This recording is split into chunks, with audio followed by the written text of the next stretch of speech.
무더위가 시작하는 이 계절, 오늘 예배 자리에 나오신 여러분을 환영하고 축복합니다. 우리 좌우에 계신 분들과 인사하겠습니다. 참 잘 오셨습니다. 하나님은 당신을 사랑합니다. 나도 당신을 사랑합니다. 감사합니다. 오늘도 우리가 이렇게 함께 예배 드리고 있는데요, 참 감사한 일이죠. 그런데 한번 가만히 생각해 보면 이 자리에 앉아 있는 것이 그냥 된 일일까요?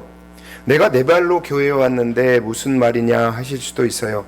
그런데 저는 이렇게 생각합니다. 우리가 이 자리에 앉아 예배 드린다는 것, 그것은 사실 누군가 우리를 위해, 나를 위해서 기도하고 있었고, 그 기도의 응답으로 내가 여기에 앉아 예배 드리는 것이죠. 저는 제 삶을 돌아볼 때마다 그 사실을 더 선명하게 느끼는데요. 저희 어머님은 늘 교회에 항상 열심히셨어요. 그래서 교회의 어르신들에게 귀여움을 받으며 교회에 다녔죠. 그런데 고등학교 1학년 때 어머님의 하나님의 부르심을 받았어요. 원망과 상실함으로 그때부터 교회에서 멀어지기 시작했습니다. 오히려 그런데 그때부터 교회 분들이 저를 더 따뜻하게 붙잡아 주시는 거예요. 뵐 때마다 이렇게 말씀하시곤 했습니다. 너희 어머니의 기도를 우리가 기억한다. 우리가 너를 위해 기도하고 있다. 어릴 때는 그 말이 그냥 어른들이 지나가면서 격려하는 말처럼 들렸어요. 그런데 이제 목회자가 되어 보니 그 한마디 한마디가 얼마나 무게 있는 고백이었는지 새삼 가슴에 와닿습니다.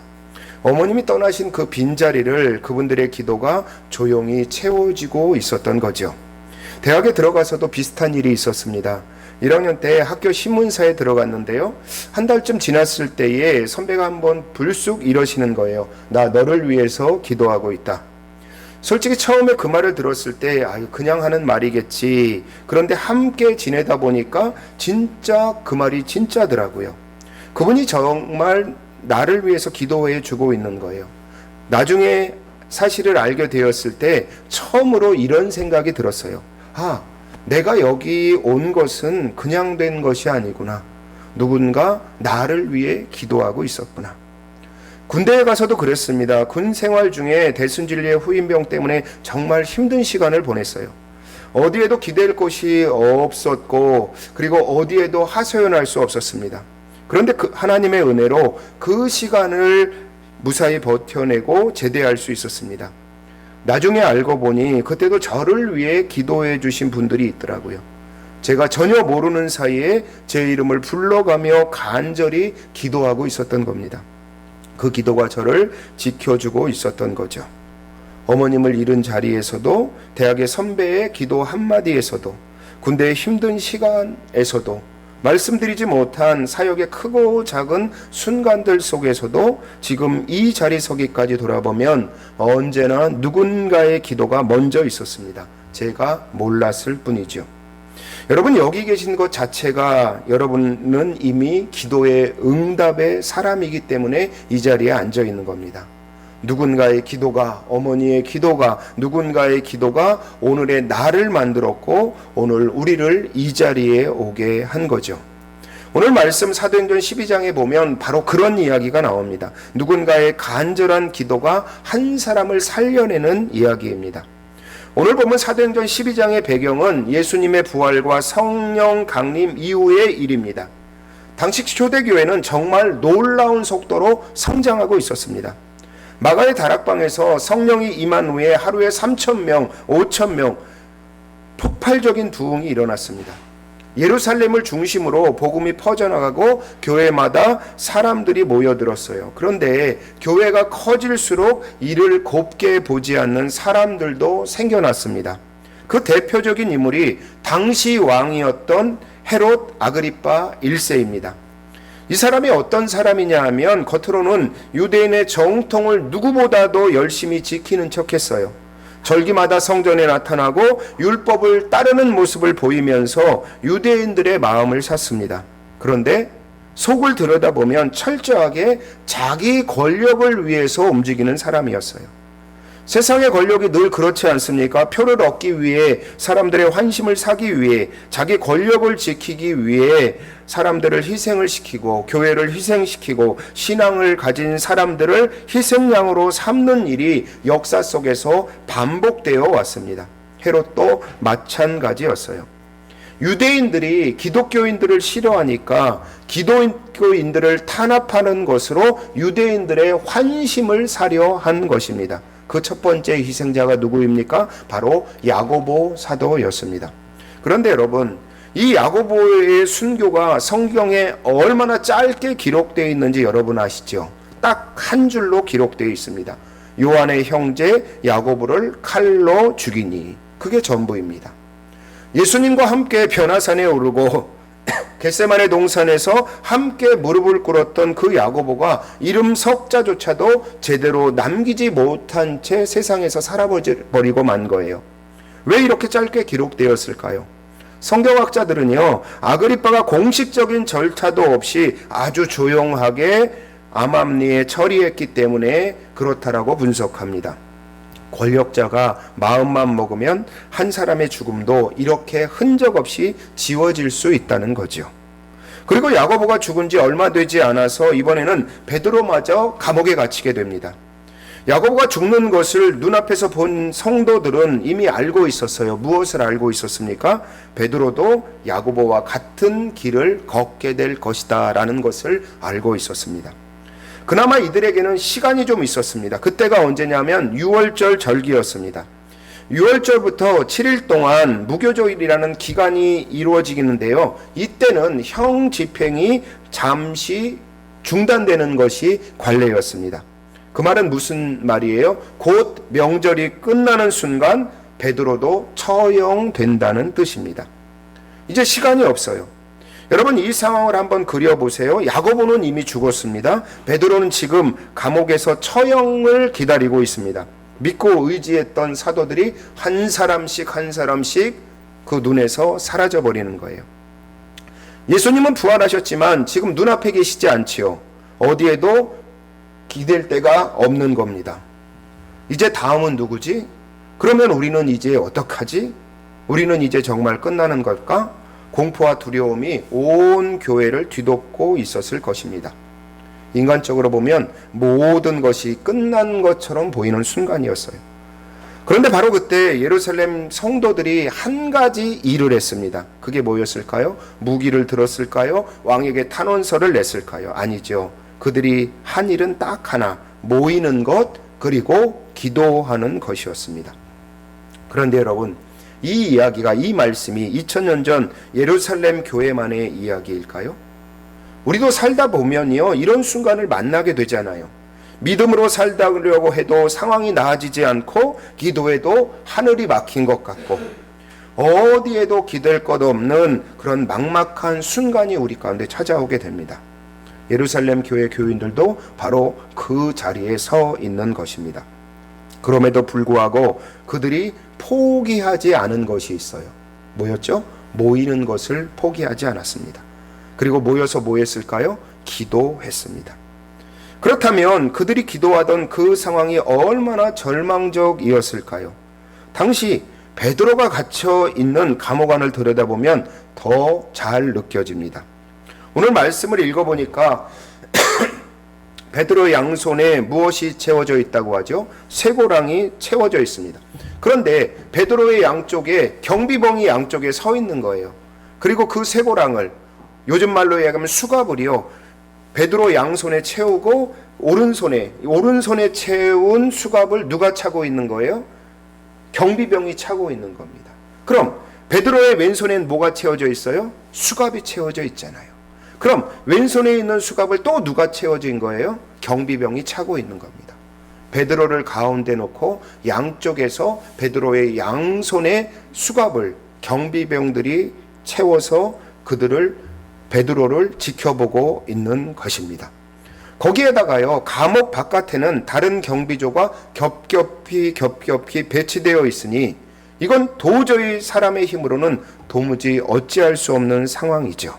그런데 이 불가능한 상황 앞에서 하나님이 일하기를 시작합니다. 5절 말씀 우리 같이 한번 화면을 보고 읽겠습니다. 시작.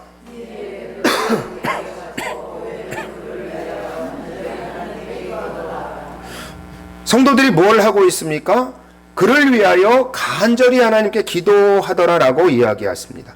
성도들이 마가 요한의 집에 모여서 베드로를 위해 뜨겁게 기도하고 있는 것입니다. 예루살렘 교회들이 성도들이 할 수 있는 것이 그것이 전부였어요. 정치적인 노비를 한 것도 아니고 탈출하는 계획을 세운 것도 아니고 그저 모여서 간절히 기도했습니다.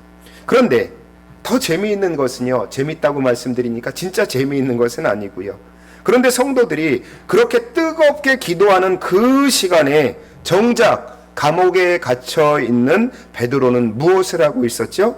7절에 보면 어떻게 해요? 뜻밖에도 그냥 잠을 자고 있는 것입니다.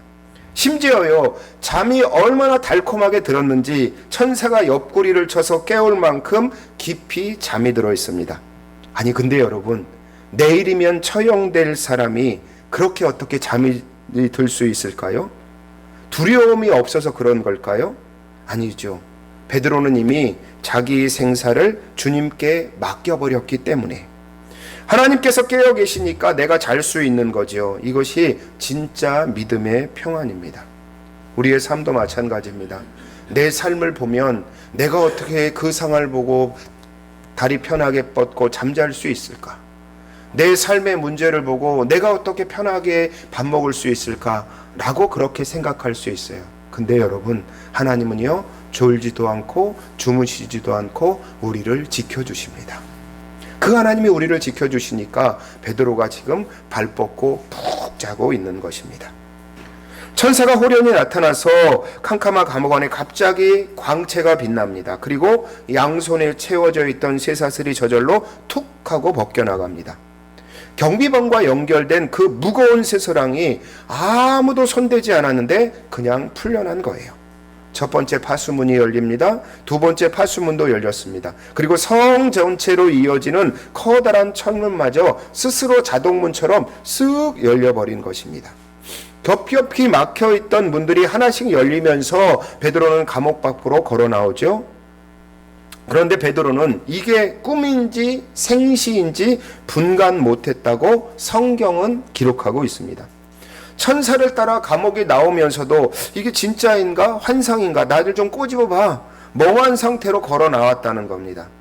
그러다 밖에 나와서 비로소 정신이 들었어요. 아, 이게 진짜구나. 주님이 천사를 보내어 나를 꺼내 주셨구나. 그리고는 성도들이 기도하는 마가 요한의 집으로 갑니다. 베드로가 문을 두드려요. 그러자 누가 나옵니까? 노대라는 여종이 나오죠. 그런데 이 여종이 베드로의 목소리를 알아듣고는 너무 기쁜 나머지 문을 열어주는 것을 잊어버린 채로 안으로 달려 들어갑니다. 그리고 베드로가 문 밖에 서 있어요 라고 외치죠. 그러자 사람들이 뭐라고 말했습니까? 너희가 미쳤구나. 그리고 그건 베드로의 천사겠지 라고 합니다. 당시 유대인 사이에서는요, 사람마다 그 사람을 지키는 천사가 있다라고 믿었어요. 그러니까 베드로가 이미 죽었고 베드로를 지키는 천사가 나타났다라고 유대인들이 생각한 거죠. 베드로는 문 밖에서 계속 두드리고 있는데 안에서는 그게 베드로일 리 없다라고 생각하고 있는 거예요. 여러분, 예루살렘 교회 교인들이 지금 모여서 뭘 하고 있는 거예요? 기도하고 있는데 뭘 위해서요? 베드로가 감옥에서 나오도록 기도하고 있는 거죠. 베드로를 살려달라고 기도하고 있는데 막상 베드로가 문 앞에 서 있으니까 믿지 못하고 있는 거죠. 여러분, 이게 꼭 남의 일 같지 않지 않습니까? 우리도 간절히 기도하다가 막상 응답이 오면 설마 이게 진짜 응답일까? 하고 멈칫할 때가 있잖아요. 안에서 기도하던 성도들처럼요, 기도하던 사람이 제일 놀라버린 겁니다. 그래도 여러분 괜찮습니다. 중요한 것은 놀라든 안 놀라든 그들이 뭐 했다는 것? 기도했다는 것이 중요합니다. 기도하다 보면 응답을 경험하게 되고 응답을 경험하다 보면 믿음이 자라나게 되기 때문이죠. 그렇기 때문에 여러분, 내가 믿음이 없어도 오늘 기도해야 합니다. 기도하다 보면 뭐가 와요? 응답이 오고 응답이 오다 보면 내 믿음이 자라나게 되어 있기 때문입니다. 그렇다면 이 기도 이야기를 좀 더 깊이 들여다보겠습니다. 사실 이 본문에서 우리가 그냥 지나치기 쉬운 사실이 하나 있는데 도대체 누가 기도했냐는 것입니다. 베드로가 기도해서 옥문이 열린 것이 아니죠. 성경 어디에도 베드로가 감옥에서 기도했다라는 표현이 없습니다. 오히려 베드로는 자고 있었죠. 그렇다면 누가 기도했습니까? 5절 누가 기도했습니까? 교회는 그를 위하여 간절히 기도하더라. 베드로 개인의 기도가 아니라 예루살렘 교회 성도들이 뭐 하고 있는 겁니까? 우리말로 이야기하면 합심 기도를 하고 있는 거예요. 누가는 바로 이 점을 강조하고 싶었던 거예요. 무엇을 강조하고 싶어요? 예루살렘 교인들이 베드로의 석방을 위해서, 베드로의 목숨을 위해서 간절히 합심 기도했다는 것입니다. 여기서 간절이라고 번역된 단어는 온 힘을 다해 한 방향으로 당긴다라는 뜻이 있어요. 화살을 쏠려면 활시위를 끝까지 당기듯이 모든 것을, 진을 빼서 모든 것을 쏟아부어 기도 안 하는 것을 말하는 것입니다. 그냥 입술로만 기도하는 것이 아니라 온 마음과 온 몸을 다해서 간절히 쏟아붓는 기도를 했다는 것입니다. 그런데 그 기도가 얼마나 강력한지, 그렇게 합심해서 기도하는 능력이 얼마나 강력한지, 우리의 기도가 얼마나 강력한지 예수님께서 이미 이렇게 약속해 두셨잖아요. 마태복음 18장 19절로 20절 말씀 우리 같이 한번 읽어보겠습니다. 시작. 너희 중에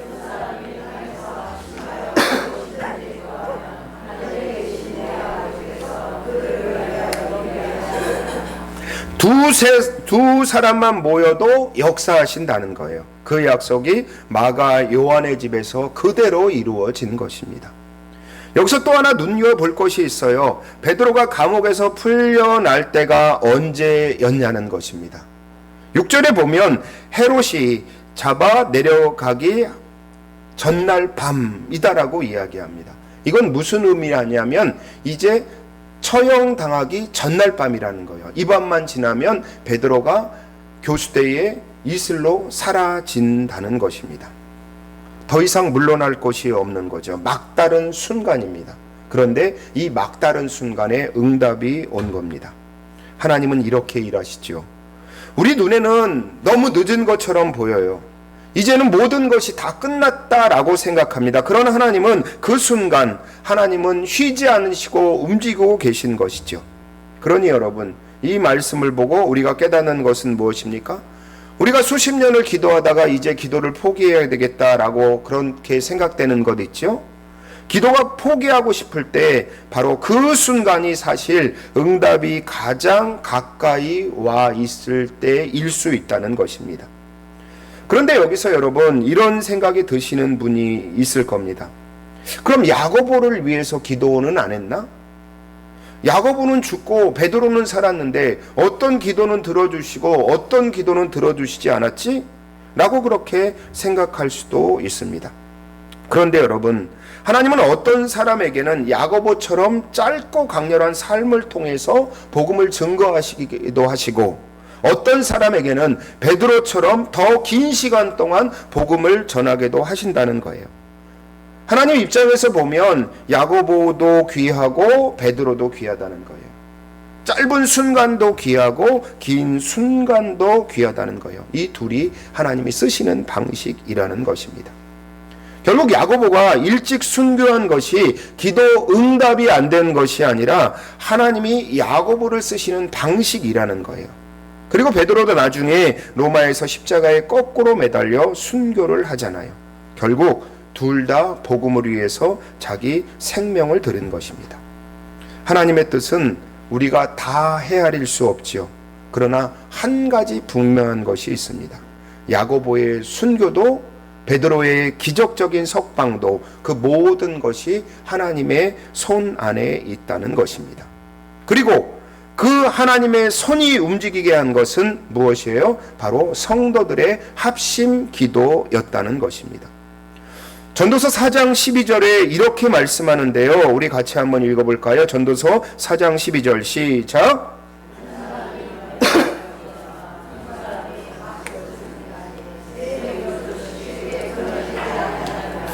혼자서도 기도할 수 있고 혼자서도 믿음을 지킬 수 있어요. 그런데 함께 모여 합심으로 기도할 때 그 기도의 힘은 세겹줄처럼 끊어지지 않는다라고 하시는 겁니다.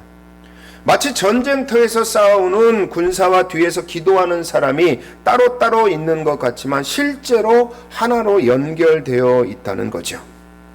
여러분이 이 자리에서 드리는 기도가 지금 누군가의 삶 속에서 기적으로 하나님의 응답으로 일어나고 있다는 것입니다. 여러분이 자녀를 위해서 기도하는 것, 지금은 그 기도가 응답되는 것 같지 않아요. 그러면서 자녀를 보면서 한숨을 쉴 때가 있어요. 제가 뭘 해서 먹고 살까? 그러나 여러분의 기도, 부모의 기도가 결코 땅에 떨어지지 않습니다. 지금은 보이지 않는 것 같지만 결국은 그 기도가 꽃이 피우고 응답되는 날이 분명히 있습니다.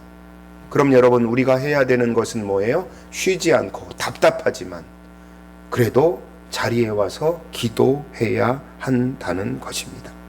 우리가 무릎 꿇는 그 순간 하나님은 그 일을 준비하고 계신다는 것입니다. 그리고 이 이야기의 질자 결론이 어디로 향하고 있는지, 기도의 응답을 받고 감옥에서 나온 베드로가 이후에 어떤 삶을 살았냐는 거예요. 베드로는 원래 어떤 사람이었습니까? 죽음 앞에서 예수님을 3번이나 부인했던 사람이잖아요. 그런데 성도들의 기도로 감옥에서 살아나온 이후 이 사람이, 베드로가 완전히 달라졌습니다. 죽음도 두려워하지 않고 복음을 전하는 사람이 된 것입니다. 그 은혜가 얼마나 컸던지 나중에는 로마에서 십자가에 거꾸로 매달려 순교하면서도 끝까지 복음을 붙잡았습니다. 성도들의 기도가 이 한 사람을 이렇게 바꿔 놓은 겁니다. 여러분의 기도가 지금은 안 되는 것 같은 우리의 자녀를 바꿔 놓을 것입니다. 여러분의 기도가 우리의 삶을 바꿔 놓을 것입니다.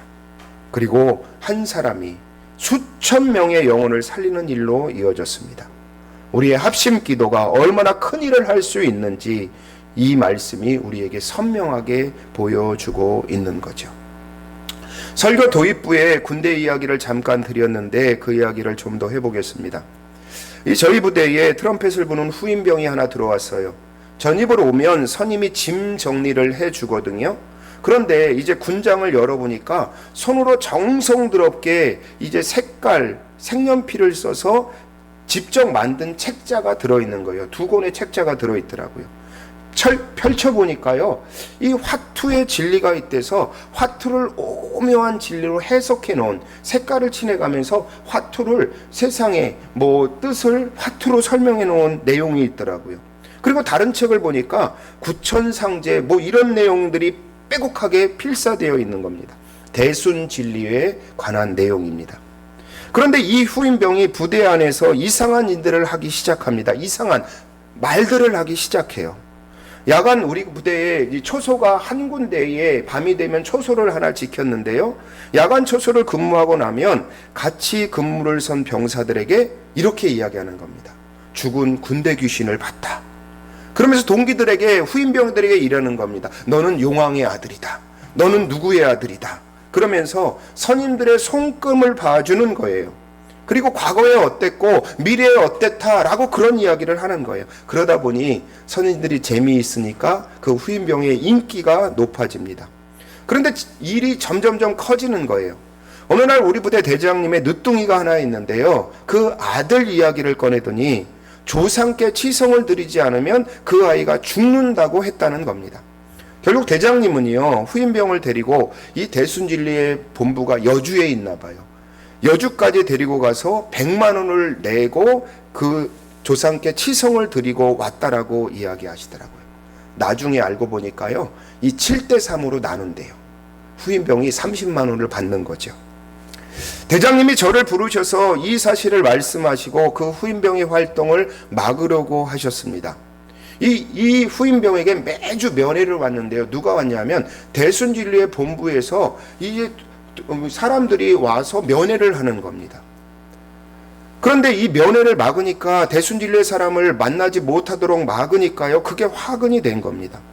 면회를 제한하고 이런 일이 반복되다 보니까 이 사람들이 청와대에 민원을 넣은 겁니다. 종교의 자유를 침해한다고, 인권을 침해한다고. 결국 일이 어떻게 됐냐면 커지고 켜져서 국방부 조사가 나왔습니다. 그래서 그 일로 대장님이 전역하는 일까지 벌어졌어요. 그런데 문제는요, 거기서 끝나지 않았죠. 당시 저는요, 사병들 중에 이렇게 파란 견장을 차고 있어서 우리 부대는 교육장이라고 부르는데요, 일반 부대에서는 분대장이라고 부르더라고요. 부대 안에서 일어난 일인 만큼 저도 이제 책임자로서 이 사병들 중에서 가장 고참으로서 이제 조사를 받게 되었어요. 헌병대가 나오고 또 기무사가 나오고 조사를 받는데 솔직히 죽을 것 같은 공포였습니다. 어디에서도 도움을 받는 수 없는 상황이죠. 누군가 책임을 져야 했습니다. 대장님이 한번 책임을 져야 하고 사병들 중에서도 책임을 져야 했습니다. 바로 그때 이 사실이 교회에 전해졌습니다. 성도들이 저를 위해서 기도하기 시작했지요. 제가 모르는 사이에 제 이름을 불러가며 간절히 기도해 주신 분들이 있었던 겁니다. 그 기도가 저를 지켜주셨지요. 그리고 죽을 것 같은 그 공포와 어려움이 하나씩 하나씩 해결되기 시작했습니다. 그 성도들의 기도가 없었다면 제가 어떻게 되었을지 모릅니다. 여러분, 상황은 다르지만 이것이 기도의 힘이지요. 베드로를 위해서 기도했던 예루살렘 교회처럼 저를 위해서 묵묵히 기도해 주신 그분들의 기도가 저를 살려낸 것입니다. 그리고 이것이 지금 우리 교회 가운데 똑같이 일어나고 있습니다. 베드로를 위해서 기도했던 예루살렘 교회처럼 우리 교회도 서로를 위해서 기도에 열심인 교회잖아요. 한국 교회의 기도의 열심만큼은 우리가 뒤지지 않잖아요. 그런데 여러분, 우리가요, 나의 문제를 혼자 짊어지면 힘들어서 넘어질 수밖에 없습니다. 내가 무너질 것 같은 그 순간에도 누군가 여러분의 이름을 불러가면서 기도하는 사람이 있다는 것입니다. 그것이 우리 공동체의 힘입니다. 그런데 여러분, 그 기도가 여러분을 이 자리에 앉게 했다는 것입니다. 그 기도가 이 자리에, 내가 이 자리에 앉아서 예배 드릴 수 있게 했다는 것입니다. 그래서 여러분, 이미 그 기도의 응답이 나를 통해서 이루어진 것이죠. 어쩌면 이 예배의 자리에 나오기 쉽지 않으신 분들이 계셨을 겁니다. 몸이 무거우실 수도 있고요, 마음이 내키지 않을 수도 있습니다. 그럼에도 불구하고 이 자리에 앉아 계십니다. 그것이 바로 기도의 응답입니다. 우리 교회가 여러분을 위해서 기도했고, 여러분의 부모가 여러분을 위해서 기도했고, 형제가 여러분을 위해서 기도했고, 하나님이 그 기도를 들으신 것입니다.